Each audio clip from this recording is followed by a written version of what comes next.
বক্তব্য জুড়ে একবারের জন্য উচ্চারণ করলেন না শেখ হাসিনা কিংবা আওয়ামী লীগের নাম। রাজনৈতিক অঙ্গনে এই বিষয়টি এখন নতুন আলোচনার জন্ম দিচ্ছে।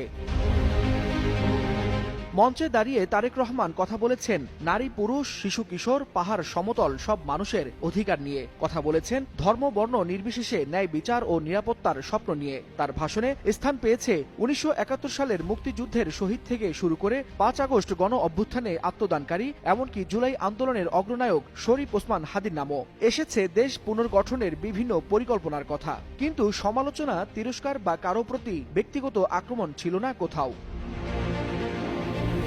রাজনৈতিক বিশ্লেষকদের অনেকেই মনে করছেন এটি তারেক রহমানের রাজনৈতিক শিষ্টাচার ও সহনশীলতারই প্রকাশ।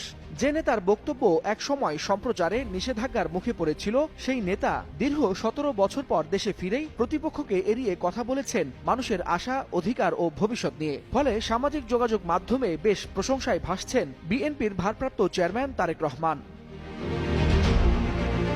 গণসংবর্ধনা মঞ্চে ঐতিহাসিক ভাষণে তারেক রহমান বলেন, বাংলাদেশের মানুষ কথা বলার অধিকার ফিরে পেতে চায়, গণতান্ত্রিক অধিকার ফিরে পেতে চায়, চায় যোগ্যতার ভিত্তিতে ন্যায্য প্রাপ্য। আহ্বান জানালেন সবাই মিলে দেশ গড়ার। দীর্ঘ নির্বাসন শেষে দেশে ফেরার প্রথম ভাষণ, আর সেখানে প্রতিপক্ষের নাম নয়, উঠে এসেছে মানুষের স্বপ্ন ও অধিকার আদায়ের পরিকল্পনার কথা।